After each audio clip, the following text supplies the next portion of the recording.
Welcome back to my channel learning continuous. So అందరికీ first ఓం నమ శివాయ.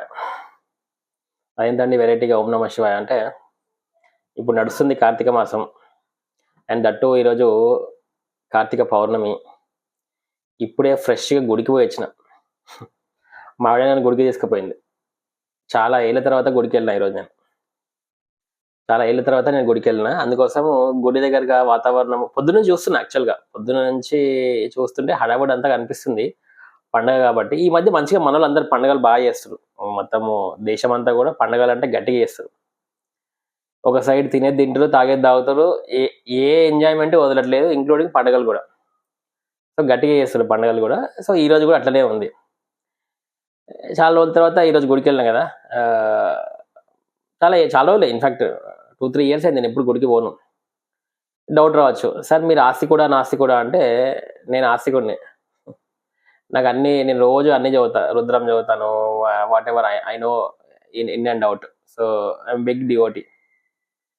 మరి ఎందుకు సార్ గుడికి పోరు అంటే, అవసరం లేదంట. నేను గుడికి పోవాల్సిన అవసరం లేదు, నాకు ఆ కాన్సెప్ట్ అర్థమైపోయింది. At the same time I'm నాస్తికుడిని, atheist. At the same time I'm atheist, ఆస్తికుడిని, at the same time atheist. ఎప్పుడైతే మనకి దేవుడు అనే కాన్సెప్ట్ అర్థమవుతుందో మనం గుడికి పోవాల్సిన అవసరమే లేదు. దేవుడు అనే కాన్సెప్ట్ అర్థమైతే. మీరు అది చూసారా కలేజా మూవీలో మహేష్ బాబు, అరే సిద్ధా నడరా, నేను ఇప్పుడు నీకోసం నేను హెల్ప్ చేస్తా, ఇప్పుడు అర్థమైంది భయ్యా డెఫినేషన్, దేవుడి డెఫినేషన్ అంటే, నీకోసం నువ్వు కోరుకోకుండా పక్కవాడి కోసం కోరుకున్నావు అనుకో, అంతే నువ్వే దేవుడివి. కానీ ఆ సినిమా ఫెయిల్ అయిందండి. నాకు ఇప్పటికీ అర్థం కాదు. కలేజా మూవీ నాకు ఎంత బాగా అనిపిస్తుంది అంటే, ఎన్నిసార్లు చూసినా కలేజా మూవీ నాకు చాలా నచ్చుతుంది. అండ్ కామెడీ ఏంటంటే, కలేజా మూవీ గురించి ఎవరు మాట్లాడినా అన్న మూవీ మస్తు ఉంటుంది అన్న, నాకు కూడా ఇష్టం అన్న, సినిమా ఎందుకు ఫెయిల్ అయిందో అంటారు. ఇప్పుడు కింద కూడా కామెంట్స్ చూడండి, అవే ఉంటాయి. అందరికీ నచ్చింది మూవీ, కానీ సినిమా ఫ్లాప్ అయింది కామెడీగా. ఎందుకో మనకు తెలియదు. సరే అది పక్కన పెడదాము. కానీ మంచి మూవీ. దాంట్లో ఆయన అంటాడు కదా మహేష్ బాబు, భయ్యా దేవుడి డెఫినేషన్ అర్థమైపోయింది భయ్యా, నీ కోసం నువ్వు కోరుకోకుండా వేరే వాళ్ళ కోసం కోరుకుంటే అప్పుడే నువ్వు దేవుడు అవుతావు అని చెప్తాడు. కరెక్ట్, అది అంతే కదా. That is what it is. మనము దేవుడిని చూసి, దేవుడు అంటే మనకి భయం ఉండాలా భక్తి ఉండాలా అంటే, నీకు జ్ఞానం వచ్చేంత వరకు దేవుడు అంటే మనకి భయం పెడతారు. ఇన్ఫాక్ట్ చిన్నప్పటి నుంచి మనకి భయం పెడతారు. అదే పొద్దునలే నువ్వు దేవుడికి దండం పెట్టు, స్నానం చేసిన తర్వాతనే దండం పెట్టాలి, నీకు ఫస్ట్ ర్యాంక్ వస్తుంది, ఏదో వస్తుంది, నీకు నువ్వు కావాల్సింది కోరుకో అని మనకి ఒక కైండ్ ఆఫ్ సైకలాజికల్గా మనల్ని చిన్నప్పటి నుంచి ట్రీట్ చేశారు. అవునా? మనం కూడా అరే అవును, మనము ఈరోజు పలానా పండుగ ఉంది, పండుగ రోజు మనం స్నానం చేయకపోతే, టైంకి స్నానం చేయకపోతే, లేకపోతే గుడికి వెళ్ళకపోతే ఏదో అయిపోతుంది అని మనం కూడా భయంతో చేసి ఉంటాం. Fearing God. But over a period of time స్లోగా అర్థమవుతుంది ఏంటంటే, అంటే ఇప్పటికీ కూడా కొంచెం అర్థం కాని వాళ్ళు ఉంటారు. బట్ నాకు అనిపిస్తుంది, we don't have to fear గాడ్ని మనము ఏ దేవుడైనా కావచ్చు, any religion. I'm not specifically talking about హిందూవా క్రిస్టియన్ రిలీజన్ అని అనట్లేదు. మనం we have to love God. మనకి గాడ్ అంటే డివోషన్ ఉండాలి, కానీ భయం ఉండొద్దండి. భయంతో మనం ఏమి చేయొద్దు, భయంతో చేయాల్సిన అవసరమే లేదు. అండ్ సెకండ్ థింగ్, మనం భయంతో చేస్తే అది ఆయనకు కూడా నచ్చదు. అంటే ఎందుకు చేస్తున్నావు, వాట్ ఈస్ దట్ పర్పస్, నువ్వు పర్పస్ ఏందో తెలుసుకోవాలి. పర్పస్ ఏందో తెలుసుకోకుండా ఊరికేనే చేయడం అనేది కాదు కదా. That is what. అట్లా చేస్తే ఆయనకేం ఉపయోగం అండి. నాకు ఇది అంటే నాకు గుర్తొస్తుంది, ఆయనకేం ఉపయోగం అంటే, ఎప్పుడు నాకు అనుకుంటా, ఎప్పుడు నేను చిలుకూరుకి రెగ్యులర్గా వెళ్తా, ఆల్మోస్ట్ ఎవ్రీ 1 month ఒకసారి వెళ్తూ ఉంటా. సో ఎందుకు వెళ్తా అంటే, కోరికలని కాదు, నేను ముందే పోయి అప్లికేషన్లు పెట్టుకుంటా. అందరం మనం మొక్కుతాం కదా, ఇందాక అన్నా నేను ఐఎమ్ ఆస్తికుడిని, నేను ఐఎమ్ ఎథిస్ట్. అందరూ భగవంతుడిని కోరినాక 108 చేస్తారు, నేను ముందే 108 చేస్తా. ఆయన అకౌంట్లో ముందే 108 వేసి వచ్చేస్తా. ఎప్పుడు టైం దొరికితే అప్పుడు వెళ్తా. ఎందుకు వెళ్తా అంటే, నాకు హ్యాపీనెస్ వస్తుంది. అక్కడ ఒక 4-5 hours ఆ చుట్టూ ప్రదక్షిణలు తిరుగుతూ ఉంటే నాకు మనసు ఆహ్లాదంగా అనిపిస్తుంది, వెళ్తా. అండ్ వెళ్ళినప్పుడు నేను వెరైటీ ఇన్సిడెంట్స్ చూస్తా. ఈ 108 ప్రదక్షిణల కోసం వస్తారండి. ఒక పేపర్ పట్టుకుంటారు, పెన్ను పట్టుకుంటారు. ఎస్పెషల్లీ లేడీస్ డబా గుద్దుకుంటూ పోతారు అమ్మని. అమ్మ తల్లి నేను అనుకుంటా, అమ్మ తల్లి ఎందుకమ్మా అట్లా అట్లా గుద్దుకుంటూ మగవాళ్ళైనా ఆడవాళ్ళైనా గుద్దుకుంటూ పోతున్నారు, అదే బయట మాత్రం చిన్న చేయి తగిలితేనేమో మీరు మమ్మల్ని ఇరగదీస్తారు, ఇక్కడ మాత్రము గుద్దుకుంటూ పోయి ఆ మెట్లెక్కి సైడ్ నుంచి రన్నింగ్ చేసుకుంటూ ఏందో అదేదో టైమర్ పెట్టినట్టు, స్టాప్ వాచ్ పెట్టినట్టు, ఏదైనా టైం బాంబు ఉందా టక గుడిలో టపటపటప 108 చేసేసారని. ఆయన పాపం పెద్ద పూజారి ఉన్నాడు కదా ప్రధాన అర్చకులు, ఆయన నెత్తి నోరు మొత్తుకుంటాడు, ఒరే మీరు ఇక్కడికి వచ్చి 108 చేయాల్సిన, ఈ రోజు చేయాల్సిన అవసరం లేదు, 50 అయితే 50 చేయండి, 20 అయితే 20 చేయండి, అది కూడా ఎట్లా చేయండి, ఒక 9 నెలల గర్భవతి ఎంత స్లోగా నడుస్తుందో అంత స్లోగా చేయండి రా అబ్బాయిలు అని ఆయన చెప్తాడు. వీళ్ళు మాత్రం ప్రపంచంలో వీళ్ళకి మిగతా అన్నిటికీ టైం ఉంటుంది, బయట క్రికెట్ మ్యాచ్లు పోవడానికి టైం ఉంటుంది, సినిమా ఫేవరెట్ సినిమాస్ వస్తే పొద్దున 5 గంటలకు పోవడానికి టైం ఉంటుంది, లేకపోతే ఇంకా వేరే వాటికి అన్ని టైం ఉంటుంది, కానీ దీనికి మాత్రం టైం ఉండదు.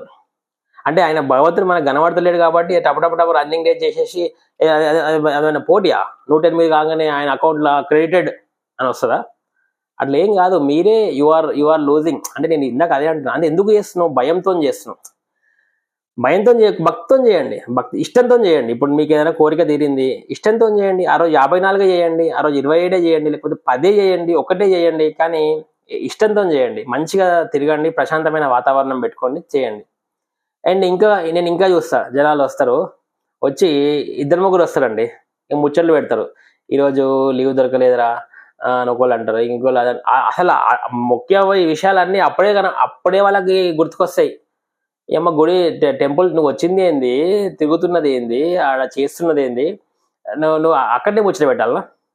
నేను చాలా మందికి చెప్పిన, బ్రదర్స్ మీరు ఇక్కడ మాట్లాడకండి వచ్చిందని, పాపం చాలా మంది వింటారు, కొంతమంది నీకు ఎందుకు అంటారు, దట్ ఈస్ ఆల్సో ఫైన్, నాకు ఎందుకు అంటారు, కానీ నేను చెప్పాలంటే చెప్తా, వాళ్ళు ఏమో ఎట్లా తీసుకొని, కానీ ఒక్కరైనా మారుతారు కదా. సో అట్లా నాకు ఇట్లా ఈ భయం ఉండొద్దండి, ఈ షుడ్ హ్యావ్ భక్తి ఉండాలి, ఎందుకు చేస్తున్నామో తెలియాలి. మొన్న రీసెంట్గా న్యూస్ వచ్చింది, మధ్యప్రదేశ్ లో ఉజ్జయిని ఎక్కడనో రోజుకి 40,000 ఇన్సెంట్ స్టిక్స్ అంటాం కదా, అగరబత్తులు అంటాం కదా, అండ్ అవ్వంట every day 40,000 worth of incense sticks పడేస్తున్నారంట గుడి వెనకాల. అంటే 40,000 రూపీస్ ఎవ్రీ డే అంటే ఏం చిన్న విషయం అండి. What are we doing? మనం గుడికి వెళ్ళేటప్పుడు ఖచ్చితంగా కొబ్బరికాయ తీసుకొని పోతాం. కొబ్బరికాయ వాడు ఒక సెట్ ఉంటుంది సార్, కొబ్బరికాయ 2 అగరబత్తులు, దాంట్లో ఒక కుంకుమ ప్యాకెట్, పసుపు ప్యాకెట్ తీసుకొని పోతాం. అది ఎందుకు కొంటున్నామో మనకు తెలియదు, అక్కడికి 50 రూపాయలు 60 రూపాయలు ఇచ్చి తీసుకుంటాం. వాడు సార్ చెప్పులు పెట్టుకోండి అంటాడు, చెప్పులు పెట్టుకొని తీసుకొని పోతాం. హాఫ్ పోతుంది కొబ్బరికాయ గుడి. వాళ్ళందరూ ఏం చేస్తారు, అల్టిమేట్గా అవన్నీ షాప్లకు పోతే అది వేరే సంగతి, అది మనకు అనవసరం. బట్ మనం తెచ్చుకుంటున్నామో హాఫ్ కొబ్బరికాయ, అది తినము. ఫస్ట్ ఆఫ్ ఆల్ ఆ గుడిలో కొట్టుకొని తినే పద్ధతే పోయింది ఇప్పుడు. ఒకప్పుడు అంటే పాత సినిమాలలో చూసేవాళ్ళం, గుడిలో కూర్చొని కొబ్బరి చిప్ప కొట్టి దానికి కట్ చేసి దానిలో కొంచెం చక్కెర వేసి తినేవాళ్ళు. ఇప్పుడు ఎవరికి ఉంది టైం, ఎవరికి లేదు. డైరెక్ట్ తెచ్చి ఫ్రిడ్జ్లో పెడతాం. అది ఫ్రిడ్జ్లో పెట్టిన తర్వాత అట్లా ఒక 4-5 కొబ్బరికాయలు అవుతాయి. అది మురిగిపోయి మనం పచ్చడి చేసుకోము, ఏం చేసుకోము, పడేస్తాం అల్టిమేట్గా. మరి ఇప్పుడు ఏంటండి, what is that we are doing? We are just wasting the natural resources in the money waste చేస్తున్నాము, అక్కడ పని వేస్ట్, అన్ని వేస్ట్. అంటే మనం అక్కడ పోయి కొబ్బరికాయ కొట్టడము, లైన్ వేస్ట్. అఫ్ కోర్స్ వాళ్ళకు ఉపాధి దొరుకుతుంది, నేను తప్పనట్లేదు, ఇక్కడ బయట వాళ్ళకి ఉపాధి దొరుకుతుంది, కానీ వాళ్ళకు ఉపాధి కలిగించాలంటే వేరే విధంగా చేయవచ్చు. కానీ మనమైనా ఒకసారి కొట్టినాం, కానీ మనం దాన్ని వాడుతున్నామా? కొబ్బరికాయ కొట్టినప్పుడు దాన్ని వాడుతున్నామా? వాడట్లేదు. అంటే ఏం కావాలో అదే చేయండి. కొన్న తర్వాత ఇప్పుడు అగరబత్తులు అవన్నీ కొని, పూలు కొని, అవి ఎలాగో దేవుడి మీదకి వెళ్ళలేవు, వెళ్ళి వెనక చెత్తబుట్టలో పడుతున్నాయి. మరి రిసోర్సెస్ వేస్టా కాదా? మనం ఎందుకు కొంటున్నాము? జస్ట్ బికాస్ ఎవరో కొంటున్నారు, మనం ఉత్త చేతులతో పోవద్దు అని కొంటున్నాం. కానీ యాక్చువల్గా ఏం జరుగుతుంది? Actually what is happening? It is going waste. అదే మీరు ఏదైనా చిన్న గుడికి వెళ్ళండి, ఎక్కడో మారుమూల పల్లెటూరు గుడికి వెళ్ళండి, కొట్టండి. అక్కడ ఎవరు పట్టించుకునే వాళ్ళు ఉండరు. కానీ పెద్ద పెద్ద దేవాలయాల్లో కూడా మనము అదే చేస్తున్నాం. ఎందుకు? జస్ట్ బికాస్ అలా చెయ్యాలి, మన పెద్దవాళ్ళు అట్లనే చేసారు, మనం కూడా అట్లనే చేస్తున్నాం. నేను ఏమంటున్నా, ఈ థాట్ ప్రాసెస్ నుంచి మనం బయటికి రావాలి. This is what we have to come out. అంటే మనం ఏం చేస్తున్నామో మనకి తెలియాలండి, తెలియకుండా చేయకూడదు. ఏం చేస్తున్నాము, దేవుడు మనకి ఈ దేవుడు అనే కాన్సెప్టే ఎందుకు పెట్టారు? యాక్చువల్గా దేవుడు దయ్యం అనే కాన్సెప్ట్ ఎందుకు పెట్టారు అంటే ఒక డిసిప్లిన్ కోసం పెట్టారు. ఒక డిసిప్లిన్. ఇంతకు ముందు మనుషులకి ఈ పాపము, పుణ్యము, దేవుడు, దయ్యము అనే ఇవి లేవనుకోండి, మనుషుల యొక్క సైకాలజీ ఎంత భయంకరంగా ఉంటుందంటే వీళ్ళని ఎవరు ఆపలేరు. అందుకోసం వీళ్ళ యొక్క సైకాలజీని, వీళ్ళ యొక్క స్థితిగతులను ఆపాలంటే వీళ్ళకి ఒక భయం ఉండాలి. ఆ భయమే దేవుడు. నువ్వు మంచి చేయు, పుణ్యం వస్తుంది, నీకు దేవుడు పుణ్యం ఇస్తాడు. చెడు చేయు, నీకు పాపం వస్తుంది, లేకపోతే దేవుడు పాపం ఇస్తాడు. శిక్ష, ఇవన్నీ కూడా మీకు స్లోగా అంటే మనం చదువుతున్న కొద్దీ, మంచి బుక్స్ చదువుతున్న కొద్దీ, మంచి వేద వాళ్ళతో మాట్లాడుతున్నప్పుడు మనకి ఈ ప్రాసెస్ తెలుస్తుంది. తెలియకపోతే మనం అదే అజ్ఞానంలో ఉంటాం. అదే అజ్ఞానంలో ఉండి ఏదో జరిగింది అనుకోండి నెగటివ్, అరే నేను మొన్న పలానాది ఇది చేయలేదు, అందుకోసం ఇట్లా అయింది. నేను మొన్న సత్యనారాయణ వ్రతం చేయలేదు, అందుకోసం ఇట్లయింది. నాకు పలానా మొక్కు ఉంది, అది నేను తీర్చలేదు, పలానాది ఇట్లయింది. అదే అట్లా ఉండడండి దేవుడికి మన అందరం పిల్లలమే కదా. ఆయన ఎందుకు చేస్తాడని చెప్పండి? మన కోసము అట్లా క్రియేట్ చేసిరు. నేను ఒక ఎగ్జాంపుల్ చెప్పనా? ఇంతకుముందు సత్యనారాయణ వ్రతం చేసినప్పుడు అందులో ఒక కథ ఉంటది. ఒక రాజు గొల్ల పిల్లలు సత్యనారాయణ వ్రతం చేస్తారు. చేసిన తర్వాత వాళ్ళు they will come and offer him the ప్రసాదం. ఈయన ఏం చేస్తాడంటే ఈయన కూడా వాళ్ళని తిడతాడు, అరే మీరు గొల్ల పిల్లలు, నేను మీ ప్రసాదం తినడం ఏంది అని తిట్టి పడేసి వెళ్ళిపోతాడంట. ఆయన వెళ్ళిపోయిన తర్వాత వాళ్ళ రాజ్యంలో అందరూ చనిపోతారు. తర్వాత ఈయన కూడా వ్రతం చేస్తే మళ్ళీ అందరూ బతుకుతారు. That's fine. అక్కడ దాకా స్టోరీ బాగుంది. అయితే ఇక్కడ మనకేం చెప్తారంటే, ఇప్పుడు మనము పక్కింట్లో ఏదో జరిగింది, నువ్వు ఖచ్చితంగా పోయి ప్రసాదం తీసుకోవాలి అంటే నీకు ఒక భయాన్ని క్రియేట్ చేస్తారు. ఒక భయాన్ని, అది అట్లా ఏం ఉండదు. నువ్వు తీసుకోకపోతే సత్యవ్రతం ఆయన స్వామి నిన్నేమన్నా నీ మీదేం పట్టడు. కానీ మనకు అట్లా ఒక భయాన్ని క్రియేట్ చేసి నువ్వు ఖచ్చితంగా దీన్ని చెయ్యాలి అన్న ఒక భావనని క్రియేట్ చేసారు. కొంతవరకు అది మంచిదే. అంటే నువ్వు of course when you are involved in this kind of devotional activities మనము కరెక్ట్గా ఉంటాం. మనకి ఇప్పుడు ఫర్ ఎగ్జాంపుల్ ఇప్పుడు నువ్వు ఖాళీగా ఉన్నావు అనుకోండి, ఖాళీగా ఉంటే ఏమవుతుంది, మనకు చెడ్డ థాట్స్ వస్తాయి. అదే నువ్వు ఇప్పుడు అలాంటి సిచ్యువేషన్లో నువ్వు ఏ రథమా పూజలో పెట్టుకున్నావు అనుకో, ఆ చెడ్డ థాట్స్ బదులు నీకు ఇవి కంపెన్సేట్ చేసాయి అనమాట. అట్లా సో దానికోసము మన వాళ్ళు పెట్టారు. కానీ ఖచ్చితంగా అవి చేయకపోతే ఏదో కొంపలు మునిగిపోతాయి, మాకేదో చెడు జరుగుతుంది, ఇట్లా ఇది పెట్టుకోవడం కరెక్ట్ కాదు. మన పిల్లలకి కూడా అదే మనం చెప్పాలి, అదే నేర్పించాలి. మనం అదే నేర్పిస్తేనే వాళ్ళు కూడా they don't become the God fearing అవర్, they will become God loving అవుతారు. God loving. అన్ఫార్చునేట్లీ నాకు మా పేరెంట్స్ ఎవరు అప్పుడు చెప్పలేదు. నేను మొన్నటి దాకా కూడా నేను గాడ్ ఫియరింగే ఉంటుండే, మొన్నటి వరకు కూడా. ఇప్పటికీ అంటే మొన్నటి వరకు కూడా గాడ్ ఫియరింగే ఉంటుండే. కానీ ఇప్పుడు గాడ్ లవింగ్ అయిపోయినా. ఎంత లవింగ్ అయినా అంటే ఇప్పుడు గాడ్ ఫియర్ లేదు. ఎంత ఫియర్ లేదు అంటే ఇప్పుడు నేను పొద్దున్న లేచి రేపు నేను స్నానం చేయకుండా గుడికి పోరా అంటే కూడా పోతా. ఎందుకంటే నాకు అర్థమైంది, గాడ్ అనేవాడు సాడిస్ట్ కాదు. నువ్వు స్నానం చేయకపోవడం వల్ల, నువ్వు పళ్ళు తొంగిపోకపోవడం వల్ల ఆయనకి ఏం రాదు. అది నీ కోసం పెట్టిర్రు, ఆ కండిషన్ నీ కోసం పెట్టిర్రు. You will become a better person. నీ కోసము నువ్వు గుడికి వెళ్ళినప్పుడు, నువ్వు రోజు పొద్దున్న లేచి స్నానం చేసి గుడికి వెళ్తే నువ్వు ఫ్రెష్గా ఉంటావు. నువ్వు ఫ్రెష్గా ఉంటే నీకు మంచి థాట్స్ ఉంటాయి. మంచి థాట్స్ ఉంటే మంచి పనులు చేస్తావు. మంచి పనులు చేస్తే నీకు మంచి రిజల్ట్స్ వస్తాయి. దానికి గాడ్ మీద మనం ఆపాదిస్తాం. కానీ యాక్చువల్గా ఇట్లా పెట్టడం వల్ల ఏమైంది, నువ్వు పొద్దున్న లేవడము, మంచి పనులు చేయడం, ఇవన్నీ చేయడం వల్ల నీకు తెలియకుండానే నువ్వు మంచి పనులు చేస్తున్నావు. కానీ మనం ఏమనుకుంటున్నాం అంటే, అబ్బా నేను పలానా 40 రోజులు వ్రతం చేసిన, హనుమాన్ అది పట్టినా కాబట్టి నాకు మంచి జరిగింది అనుకుంటాను. కానీ తెలియకుండా మనకి ఏం జరుగుతుందంటే, ఆ 40 డేస్లో నువ్వు పద్ధతిగా ఉన్నావు, చెడు వాటికి అన్నిటికీ దూరంగా ఉన్నావు, పొద్దున్న లేచినావు, స్నానం చేస్తున్నావు, టైంకి చదువుకుంటున్నావు. వేటికి పోకపోవడం వల్ల తెలియకుండానే నువ్వు మంచి పనిలో ఇన్వాల్వ్ కావడం వల్ల నీకు మంచి రిజల్ట్స్ వచ్చినాయి. దానికోసం మనం భగవంతుడిని వెనకాల తీసుకున్నాము. ఇట్లా ముద్దుగా చెప్తే వింటారా మనం? అరే నువ్వు పొద్దున్న లేవాలా, 5కి లేవాలా, నువ్వు తలస్నానం ఇట్లా వినరు. ఇట్లా వింటే బాగానే ఉంటుండే కదా. ఇట్లా వినరు కాబట్టి, అరే నువ్వు మాలేసుకో, ఓకే, నువ్వు హనుమాన్ మాలేసుకో, నువ్వు అయ్యప్ప స్వామి మాలేసుకో, లైక్ ఇట్లా చెప్పారు. సో ఇట్లా వింటే బాగానే ఉండు. అట్లా వినట్లే కాబట్టి ఇట్లా చెప్పారు. సో మనం అది చేస్తున్నాము, మనకు రిజల్ట్స్ వస్తున్నాయి. గుడ్. అట్లా సో నేను ఏం చెప్పదలుచుకున్నా అంటే, ఫైనల్గా we have to become God loving, not God Fearing అవ్వకూడదు. ఏం పర్వాలేదు, టెన్షన్ ఏం పడకండి. ఒకవేళ మీరు చాలా మంది కూడా మొక్కులు ఉంటాయి, నన్ను ఈ మొక్కు ఉంది, ఆ మొక్కు ఉంది, అది అవ్వలేదు, ఇది అవ్వలేదు, ఏం పర్వాలేదండి. ఏం ఏ మీ మన మైండ్ కల్మషం లేకుండా పెట్టుకోవాలి. That is what God expects. అంతేగాని ఏది మన వైకుంఠ ఏకాదశి వస్తేనేమో 3 కిలోమీటర్లు ఉంటుంది గుడి దగ్గర. ఊరిని అమ్మ 3 కిలోమీటర్లు ఉంటుంది. అదే రోజు ఉత్తర ద్వారం ద్వారా పోవాలంట, 3 కిలోమీటర్లు ఉంటుంది. ఉత్తప్పుడు ఒక్కడు గుడికి. నెక్స్ట్ డే గుడి ఖాళీ ఉంటుంది, కానీ అదే రోజు మాత్రం ఫుల్ లైన్ ఉంటుంది. అంటే నెక్స్ట్ డే పోవచ్చు కదా ప్రశాంతంగా దేవుడితో. You can have 1-to-1 chat చేసుకోవచ్చు. కానీ అదే రోజు అదే టైంకి పోతేనే కాదు కదా, నెక్స్ట్ డే కూడా ఎవరు వద్దన్నారు? నెక్స్ట్ డే ఎందుకు చెప్పు నాకు ఒకసారి. అదే రోడ్లో 100 సార్లు తిరుగుతాము, కానీ ఒక్కసారి కూడా మనం. కానీ అదే అంటున్నా. సో మనం ఇట్లాంటి పలానా రోజే పోవాలి. పుష్కరాలకి పోయి మొత్తం పుష్కరాలనే మునిగితే అనుకో, ఉత్తప్పుడు ఎవడు పోడు గోదావరికి పుష్కరాలు. అట్లే ఇట్లా ఈ ఫియర్ అయిపోయిందండి. ఈ ఫియరింగ్ వల్ల మనము చాలా భయభ్రాంతులకు గురై మనము మన ఆలోచనలు ఎక్కడనో ఆపాదిస్తున్నాము. దేని రిజల్ట్స్ తీసుకొచ్చి దీనికి పెడుతున్నాము. అది కరెక్ట్ కాదు. You just love the god whichever religion we are. ఏ రిలీజియన్ అయినా ఒకటే, గాడ్స్ అన్నీ ఒకటే, అందరు గాడ్స్ ఒకటే. ఇప్పుడు నాకు ఏం రాలేదు. నేను మాస్కి వెళ్తా, చర్చ్కి వెళ్తా, అందరూ ఒకటే.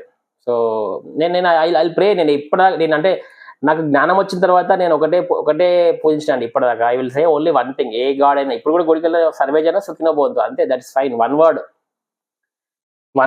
ఇక ఏం అక్కర్లేదు. నువ్వు ఆయనకు అడిగేది ఆయనకు తెలియదా? బిగ్ బాస్ కి నువ్వు అడిగేది ఏందబ్బా? నువ్వు అడిగేది ఏంది? ఆయనకు తెలుసు కదా. He will take care. Just you see that, you just say సర్వేజన సుఖినో బంధు, అంతే. ఇక దాంట్లో సర్వేజనాల్లో మనం కూడా ఉన్నాం. ఆయన అందరినీ చూసుకుంటాడు, మనల్ని కూడా చూసుకుంటాడు. ఇంకా నువ్వు స్పెషల్గా అడగాల్సిన అవసరం లేదు కదా. దేవుడా నాకు ఇది ఇయ్యు, దేవుడా నాకు అది ఇయ్యు, నాకు ఉద్యోగం ఇయ్యు, నాకు జాబ్ రావాలి, నాకు ఇది ఇల్లు కొనుక్కోవాలి. అవసరమే. He's looking at you, he's watching at you. He knows what to give, when to give and where to give. ఆయనకు అన్నీ తెలుసు. కానీ మనకే అది తెలియకపోవడం వల్ల మనకి అశాంతికి గురై మనకి అంటే బేసికల్ బిగ్ బాస్ యొక్క equations we do not know what equations he solving. But మన హ్యూమన్ బ్రెయిన్కి అందక నేను ఇట్లా చేసినా నాకు అట్లా అయింది, నాకు అట్లా చేసినా ఇట్లా అయింది, నేను ఎన్నో చేసినా అది చేసినా, మన ఓన్ క్యాలిక్యులేషన్ చేస్తున్నాం. కానీ అన్నీ ఏ టైంకి రావాలనో ఆ టైంకి జరుగుతాయి. కొంచెము ఓపిక్గా ఉండాలి మనం, అంతే. ఓపిక్గా ఉండి మనం చేయాల్సిన పనులు మనం చేసుకోవాలి. ఆయన చెప్పినట్టు నేను ఇప్పుడు ఈ సీక్రెట్ రివీల్ చేసిన, కొంతమందికి సీక్రెట్ అయి ఉండొచ్చు, కానీ సీక్రెట్ రివీల్ చేసినప్పటికీ మనం అదే చేద్దాం. మనం let's continue whatever has been. మన పేరెంట్స్ ఏం చెప్తున్నారో చేద్దాము. మన కోసమే కదా, మన కోసమే. అది this is what for our benefit. కానీ ఎప్పుడైనా మిస్ అయినా ఏం కొంపలు మునిగవు అంటున్నా. ఏం కొంపలు మునిగవు. ఫర్ ఎగ్జాంపుల్, మీరు ఎప్పుడైనా ఉపవాసం ఉంటారు, సోమవారమో గురువారమో, ఒక వారం మిస్ అవుతుంది, ఏం కాదు. ఆ ఒక్క వారం మిస్ అయితే దానివల్ల ఏం నెగటివ్ ఎఫెక్ట్ ఏం రాదు. ఒకసారి ఏదో మర్చిపోతారు, ఏదో వారము మీరు నాన్ వెజ్ తినదనుకుంటారు, తింటారు, దట్స్ ఓకే. లేకపోతే ఒక వారము మీరు ఉండలేకపోతారు, ఆరోగ్యం బాగుండదు, అట్లాంటప్పుడు కూడా మొండిగా చేయకండి అంటున్నా. అలాంటప్పుడు మొండిగా చేయకండి. మొండిగా మూర్ఖంగా చాలా మంది, ఎస్పెషల్లీ ఆ లేడీస్ ముఖ్యంగా, వాళ్ళ ఆరోగ్యాలే బాగుండవు, ఉపవాసాలు ఉంటారు, మధ్యాహ్నం 2 గంటలకు తింటారు, పూజలు చేస్తారు. అది ఎందుకు చేస్తారండి అట్లా? మీ ఆరోగ్యం పాడు చేసుకొని దేవుడికి గంటలు పూజలు చేస్తే ఏమొస్తుంది? ఆయన అదే నాకు కోరుకుంటుంది. ఆయన అసలు అది కోరుకోవట్లే. మీరు ఆరోగ్యంగా ఉండడము ఆయనకు కావాలి, ఆరోగ్యంగా ఉండడం ఆయనకు కావాలి. మీరు ఆరోగ్యం కోల్పోయి పొద్దున సాయంత్రం నేను దీపం పెట్టాలి, ఉపవాసం ఉండాలి అంటే ఎవరికి నష్టమవుతుంది? మీకే నష్టమవుతుంది. అట్లా చేయకండి. చాలా మంది నాకు తెలిసిన వాళ్ళు మా చుట్టాలలో కూడా ఉన్నారు. ఎన్నిసార్లు చెప్తారో నేను వాళ్ళకి, అమ్మాయి నువ్వు మంచిగా తిను. నేనైతే చిలుకూరికి వెళ్ళినప్పుడు పుష్టిగా తినిపోతా. నేనైతే మంచిగా అన్నం తినిపోతా. ఏ గుడికి నేను ఇప్పటిదాకా కూడా ఖాళీగా తినకుండా పోనండి. ఎందుకంటే నాకు తినకుండా వెళ్తే నా ఆలోచన అంతా నా పొట్ట మీదనే ఉంటుంది. నాకు ఆకలేస్తుంది, గుడి బయట దోశ దొరుకుతుందా, ఇడ్లీ దొరుకుతుందా, ఇదే ఆలోచనలో. దానికంటే తినిపోయినాం అనుకో గొడవ లేదుగా. ఈవెన్ బిగ్ బాస్ నేను ఇద్దరమే ఉంటాం గుడిలో. మనం we will have 1-to-1 discussion, అంటే ఇంటర్నల్లీ. గొడవ లేదు కదా, అట్లా నేను అంటున్నా. సో ఇట్లాంటి తినకుండా పోవడాలు, ఏదో మిస్ అయితే ఏదో అవుతుంది అన్న భయాలు పెట్టుకోకండి అంటున్నా నేను అనేది అది. So maybe I thought I have conveyed my thoughts correctly. ఇందులో కొంతమంది కన్నా నేను చెప్పింది అర్థమై బెనిఫిట్ అయితే మంచిదే. నేను ఎందుకంటే ఎవరిని కించపరచలేదు. నేను just I have mentioned what it is as per in my perspective. Maybe if I am differing with any one of you, I agree to disagree with you. కింద కామెంట్స్లో రాయండి, దట్స్ ఫైన్. మేబీ నేనేమన్నా తప్పుగా అనుకున్నా కానీ I will rectify, no problem. నాకేమి అదేమి మొహమాటం ఏం లేదు. అన్న నువ్వు ఇది తప్పన్నా, దీనికి ఈ మీనింగ్ ఉందన్న అని చెప్తే that's fine. I'm absolutely happy with that. నేను కూడా తెలుసుకుంటా. ఇప్పటివరకు నేను తెలుసుకుని చెప్పిన అంతే, కానీ అంతా నాకే తెలుసు అని చెప్తలే కదా. నాకు తెలియదు కూడా ఏదో ఉండొచ్చు. మీకు ఏమైనా తెలిస్తే కూడా కామెంట్స్లో రాయండి, that's fine. So thank you very much అండి for watching my video. Happy Karthika masam once again, and this is today Karthika Pournami, and Aditya Bomma signing off. Have a good night.